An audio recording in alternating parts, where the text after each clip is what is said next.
Study IQ IAS, अब तैयारी हुई अफोर्डेबल।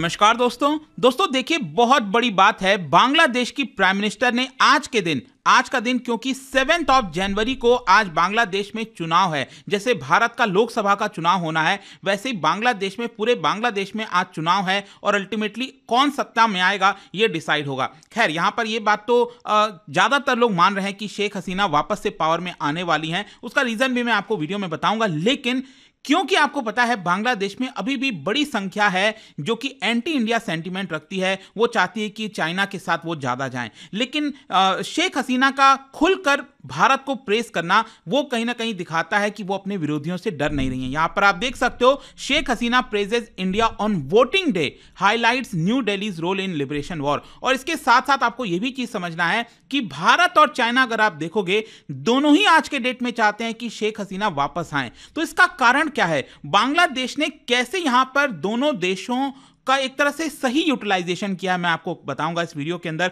आपको काफी कुछ जानने को मिलेगा। चलिए आगे बढ़ के देखते हैं, लेकिन उससे पहले ध्यान रखिएगा दोस्तों, कल से हमारा जीएस फाउंडेशन का बैच स्टार्ट हो रहा है। मतलब अगर आप यूपीएससी की तैयारी कर रहे हैं जिसके अंदर प्रीलिम्स, मेंस, इंटरव्यू, हर एक पड़ाव की पूरी तैयारी आपको एक सिंगल बैच में चाहिए विदाउट एनी एक्स्ट्रा कॉस्ट, तो हमारा फाउंडेशन बैच कल शाम 6 बजे से स्टार्ट हो जाएगा। आप उसको ज्वाइन कर सकते हैं। हमारे वेबसाइट ऐप पर जाइए या फिर कमेंट सेक्शन में लिंक है, और याद रखिएगा आपको यूज करना है कोड अंकित लाइव ताकि आपको मैक्सिमम डिस्काउंट मिले। या फिर अगर आप 2024 का प्रीलिम्स एग्जाम दे रहे हैं और उसको क्रैक करना चाहते हैं तो हमारा SIP प्लस का बैच कल से ही स्टार्ट हो चुका है, वो आप ज्वाइन कर सकते हैं। और इसके अलावा अगर आप MCQs अटेम्प्ट करना चाहते हैं तो मेरे इंस्टा पेज पर जाइए, वहां पर स्टोरीज में जितने भी MCQs हैं उसको आप अटेम्प्ट कर पाएंगे।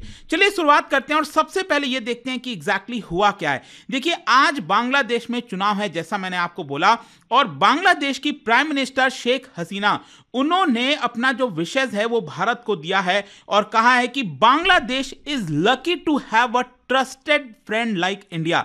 देखिए, मैं वही चीज कहूंगा कि एक बहुत बड़ा स्टेटमेंट है, और साथ ही साथ इस स्टेटमेंट के साथ साथ उन्होंने जो भारत का सपोर्ट रहा है स्पेशली ड्यूरिंग 1971 लिबरेशन वॉर, क्योंकि आज के डेट में जो भी है बांग्लादेश, उसमें भारत का no doubt there is a big role. यहां पर एग्जैक्टली क्या कहा है शेख हसीना ने, आप देख सकते हो in her message to India, we are very lucky, India is our trusted friend. तो वो साफ साफ अब बोल रही हैं बांग्लादेश में, और वो भी चुनाव के दिन, कि भारत हमारा सबसे ट्रस्टेड फ्रेंड में से है। और साथ ही साथ उन्होंने कहा कि लिबरेशन वॉर के दौरान कैसे उन्होंने सपोर्ट किया। 1975 के बाद जब मैंने अपनी पूरी फैमिली खो दी थी, आपको पता ही होगा कि जो मुजीबुर रहमान हैं, जिन्होंने बहुत इंपॉर्टेंट रोल प्ले किया था 1971 में जब बांग्लादेश आजाद हुआ था, उन्हीं की बेटी है शेख हसीना। तो 1975 में क्या होता है, शेख मुजीबुर रहमान का असैसिनेशन कर दिया जाता है, पूरे फैमिली का असैसिनेशन किया जाता है। वो तो क्या हुआ, उनकी जो बेटी है शेख हसीना और उनकी जो बहन है, वो दोनों आपका लंदन में थी, मतलब फॉरेन में थी, और इसकी वजह से उनकी जान बच गई।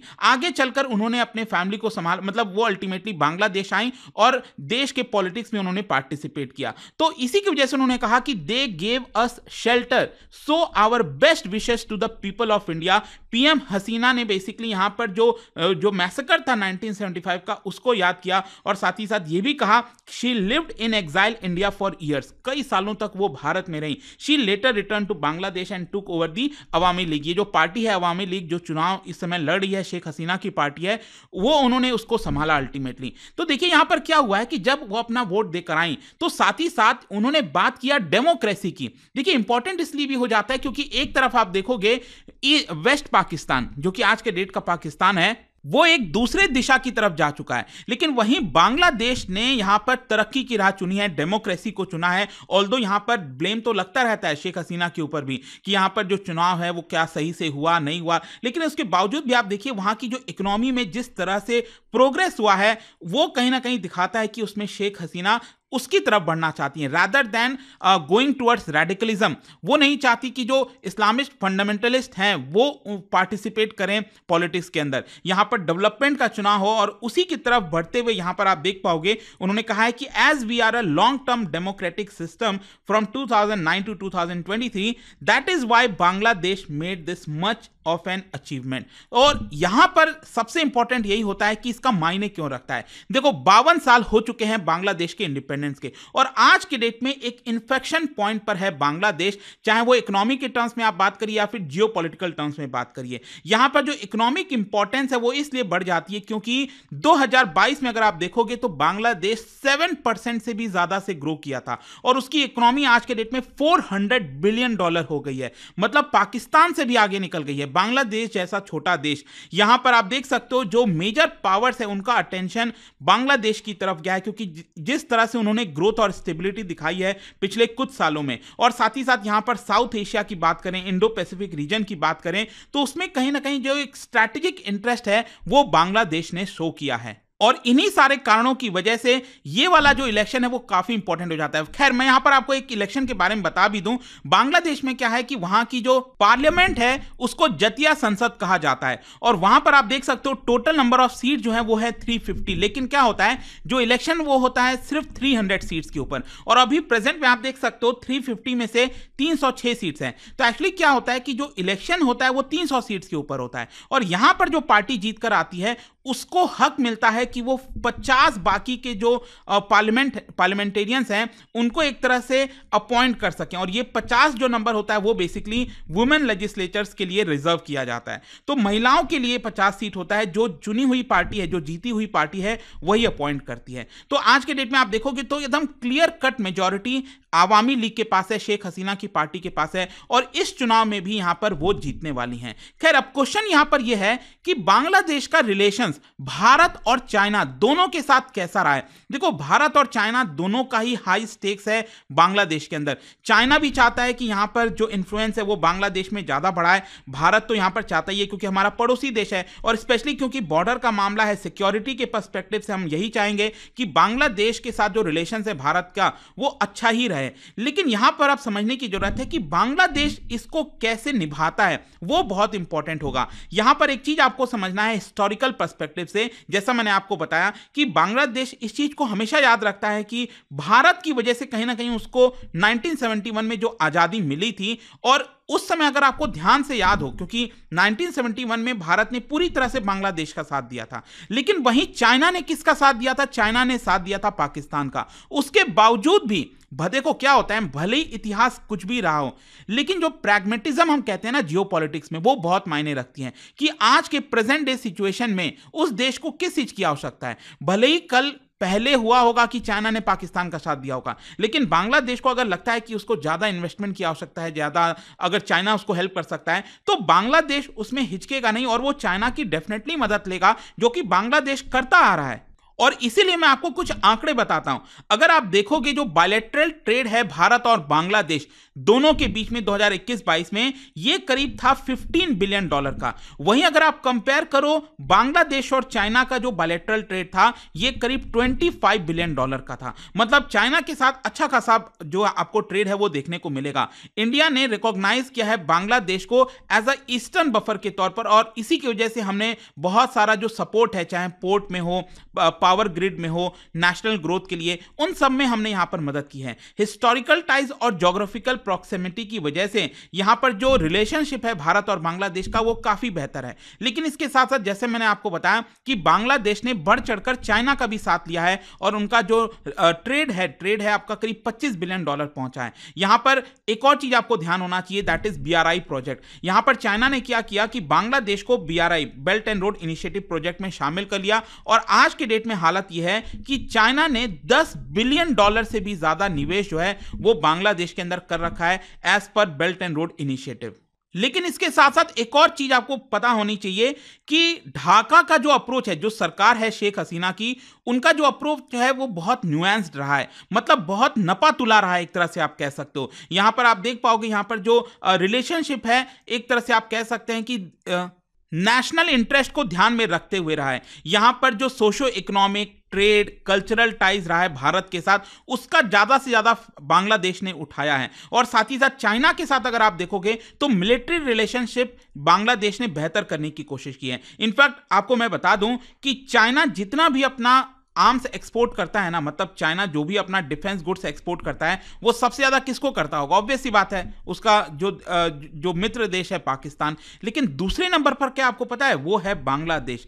मतलब कि चाइना से जो देश इंपोर्ट कराते हैं डिफेंस वाले गुड्स को, तो दूसरे नंबर पर यहां पर बांग्लादेश आता है। और इसी की वजह से यहां पर आप देख पाओगे कि भारत ने भी कोशिश की है बांग्लादेश को डिफेंस में यहां पर और मदद करने की। $500 मिलियन का क्रेडिट भारत ने ऑलरेडी डिफेंस इंपोर्ट के मामले में बांग्लादेश को यहां पर दिया हुआ है। दोनों ही देश, चाहे भारत की बात करें या फिर चाइना की बात करें, उन्होंने अच्छा खासा इन्वेस्टमेंट बांग्लादेश में किया है। और वो दिखाता है कि दोनों देश चाहते हैं कि उनके ज्यादा करीब आए बांग्लादेश। चाहे कितने भी आप एग्रीमेंट्स की बात करें, पावर, ट्रांसपोर्ट, टेलीकॉम, हर चीज में बांग्लादेश में ज्यादा से ज्यादा निवेश हो, यह भी भारत ने चाहा है और चाइना भी यही चाहता है।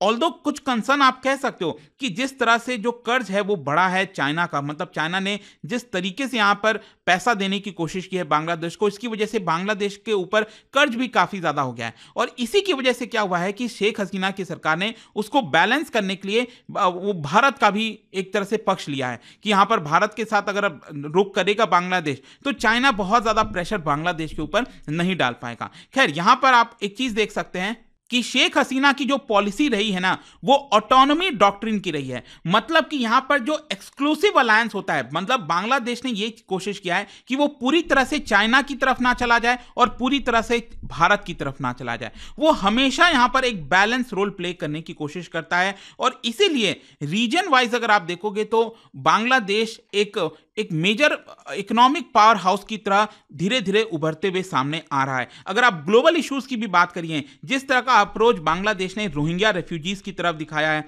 इसकी वजह से भी यहां पर जो उसका स्टैंडिंग है साउथ एशिया में वो भी काफी इंप्रूव हुआ है। लेकिन यहां पर अल्टीमेट क्वेश्चन ये है कि भारत और चाइना दोनों ही क्यों चाहते हैं कि शेख हसीना वापस से आए बांग्लादेश में? क्योंकि ये जो चुनाव हो रहा है इसमें आपको एक चीज पता होना चाहिए कि उनकी जो मेन ऑपोजिशन पार्टी है बांग्लादेश की, that is Bangladesh nationalist party, Khaleda Zia की जो पार्टी है, उन्होंने इस बार फिर से यहां पर बॉयकॉट किया है। क्योंकि बीएनपी का यह कहना है कि जो चुनाव है वो ट्रांसपेरेंट तरीके से नहीं किया जा रहा है, इसलिए हम इस चुनाव के अंदर पार्टिसिपेट नहीं करेंगे। लेकिन जो शेख हसीना की पार्टी अवामी लीग, उन्होंने इन सारी चीजों को रिजेक्ट कर दिया है। अवामी लीग का तो इनफैक्ट ये भी कहना है कि जो बीएनपी है वो एंटी इंडिया प्ले करने की कोशिश करती है, जो कि हमारे बायलैटरल रिलेशनशिप के लिए अच्छा नहीं होगा। और ये बात भी सही है कि खालिदा जिया की जो पार्टी है बीएनपी, उसको कभी नहीं चाहेगा भारत यहां पर आए। ऑल्दो यहां पर प्रॉब्लम एक थोड़ा सा ये है कि अमेरिका जो है वो नहीं चाहता कि शेख हसीना पावर में हो, क्योंकि यहां पर अमेरिका और शेख हसीना का जो रिलेशंस है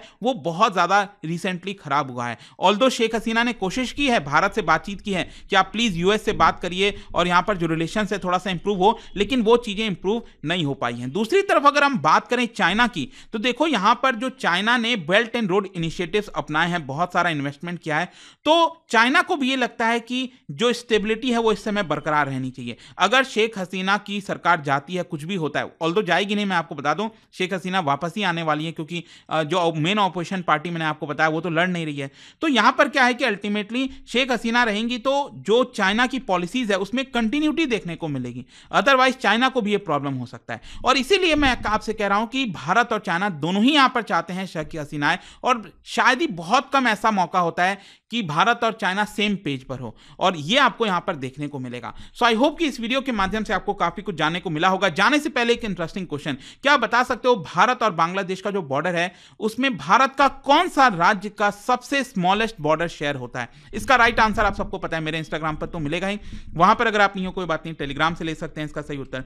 मैं कई सारे जो एमसीक्यूज हैं वो यहां पर स्टोरीज में डालता रहता हूं। बाकी अगर आपको पीडीएफ चाहिए तो टेलीग्राम पर आइए, अलग अलग सोशल मीडिया पर आप जुड़ पाओगे। और जैसा मैंने आपको बताया, अगर आप यूपीएससी की तैयारी कर रहे हो, just use this code Ankit live to get maximum discount. And I hope कि वीडियो आपको पसंद आया होगा। मिलता हूं आपसे next time, till then thank you very much, see you soon.